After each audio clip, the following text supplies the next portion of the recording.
Hi. So my topic today focuses on the poetic realism movement in French cinema in the 1930s. What does poetic realism mean? Honestly, I didn't really know before researching anything on this topic. I really just chose this unit because it sounded interesting and cool, and it is. What does this term really mean? The two words, poetic realism, they kind of contradict each other. It's an oxymoron. So poetry is often seen as the opposite of realism. It is dreamlike and better than real life. And then on the other hand, realism is really direct and blunt.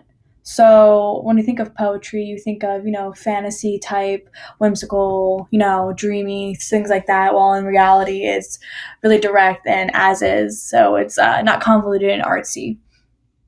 So now you may be wondering, well, what exactly is poetic realism? It doesn't have a concrete definition, I think, but I'm going to try to describe it instead. So, poetic realism is a movement existing in the 1930s, emerging from the early sound era, and it is combining the working class with, proto noir art direction to stylishly represent contemporary social conditions. It also combines poetic innovations with realistic narrative continuity filmmaking styles. And then there are some like general basic characteristics that can define this genre that include specific themes, cinematography styles, and different focuses. So, for example, poetic realism films utilize long shots and long takes, and they usually include themes of like romance, doomed love, the struggles of the working class, and things like that. They also critique society a lot. And then lastly, they blend both comedy and tragedy together in this genre. And then another subject matter that we can use to help describe poetic realism is to explain what influences helped this movement become what it was. So we can see traces of impressionism and surrealism in poetic realism that creates this complex juxtaposed genre. So I'm going to just explain the two quick. Impressionism portrays reality as is subjectively viewed by utilizing optical effects and stylized editing and cinematography. And then surrealism is like really weird, bizarre type dreamlike images that, they're really different than the mainstream Hollywood style narrative continuity films. But like they were trying to get away from that convention.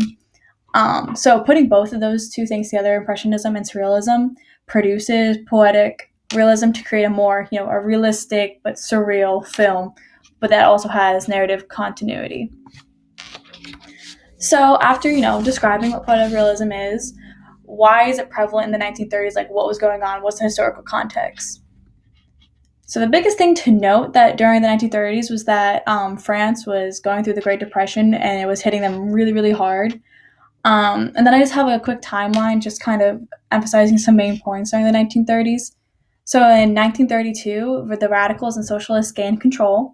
And then in 1933, Hitler became chancellor. And then in 1934, the Stavinsky scandal occurred, which is basically just an affair that tarnished some of the leading radicals' reputations. And also during this time, there was a lot of riots going on against the regime, and many people fought and died during these, like in the streets. They were just either got shot by the police or fighting against the police and things like that. And then in 1935, the Popular Front formed, and the following year, 1936, they won the presidential election. And then lastly, in 1938, France went back to the war with Germany. So obviously, how is France feeling right now? Not too good. There was lots of strife going on, lots of war, lots of fighting. It's just not a good time. So people, were feeling pretty nervous and fearful for their lives and probably really upset about the society's current state because it's basically falling apart. But however, they were hopeful for the future and that good things would come their way eventually. So despite all the terrible things going on and how scared everything was, they had a feeling they were able to hold on to some sort of light that could maybe make them have a good ending in the end. Um, so the film I chose to focus on for this movement is La Talente, which is a film that was produced in 1934 by Jean Vigo. So, what's up with this film? Why is it relevant to poetic realism other than the fact that it was just made in the 1930s? So this film was really realistic and down to earth. The main point of this film is that it shows two people, Juliet and Jean, and they get married and they go on like their honeymoon, which is just on this boat, which is where Jean works. So it focuses on their life and their love story, I guess you could say. And it shows the audience like a really basic thing that they can go through too. It's common for people to they can relate to it. That's a main characteristic of poetic realism, reality, that people can relate to what they're seeing. So nothing's really dramatized for the sake of drama. It's just how it is. And then also as a love story, it's romantic. It focuses on the couple and after they got married on their little honeymoon. And the film really shows them fighting a lot and arguing, but that's just showing how authentic it is because always couples are always fighting. It can't be perfectly happy. That's impossible. So the film is just depicting that. And I mean, they still love each other a lot, but despite the quarrels, but that's just natural for couples to fight like that. So it's just showing how couples can work things out, which the common people, the audience, can relate to. And then lastly, this film is it's filmed in a really poetic way. There's lots of scenes where it's really dreamy and things like that, surreal.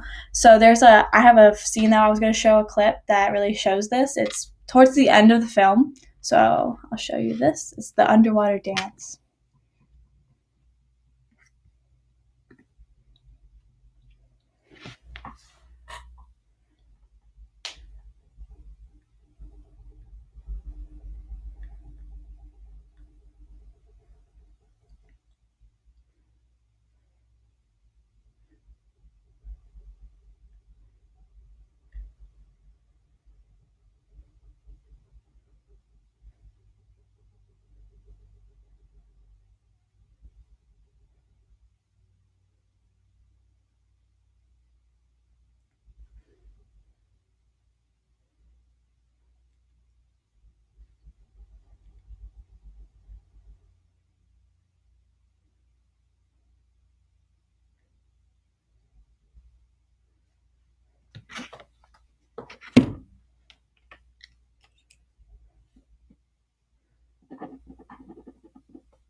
Okay, so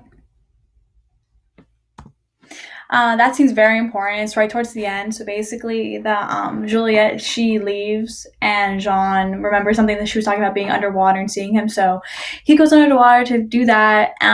So it's very poetic, you can tell. And it shows Jean's emotions just through images, which adds to the narrative without literally explicitly saying it.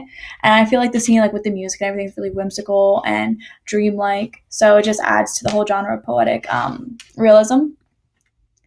And then, what did this film add to 1930s France?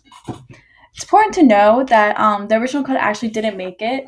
So the production company changed Vigo's film while he was on his deathbed. So he got really sick during film, and he couldn't fight for his original film to be produced. So the producers just said, "No, we're gonna do it our own way."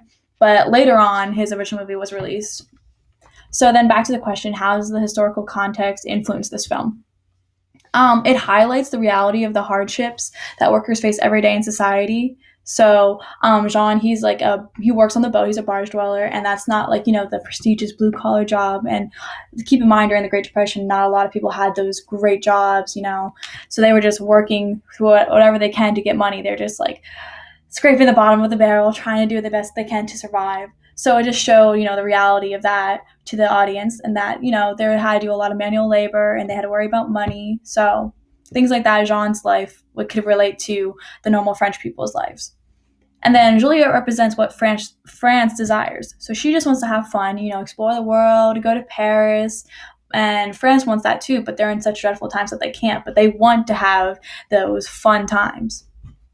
So, but Jean, he needs to work. So he's like, we can't go on these adventures. I need to work. I want to work on the boat.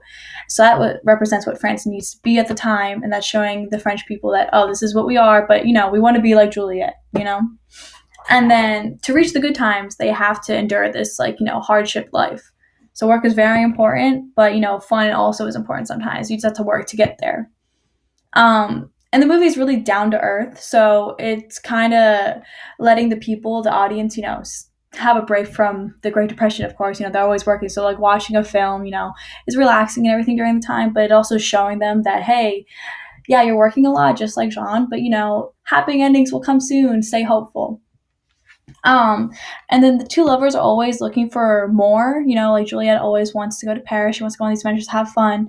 But honestly, in the end, they end up ultimately just wanting each other. So, work and play go hand in hand in France in the 1930s. And then, lastly, the happy ending. That's when Juliet and Jean, they reunite at the end.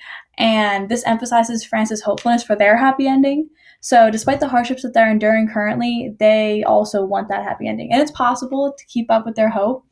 And then overall, like the poetic realism, like poetic in the fact that France, that's what they want, that's what their desires, it's kind of, they're dreaming about having a better life. But then, the realism, like that's how it is right now, but it's possible. You can still dream about it. And this is my works cited, and that's my presentation.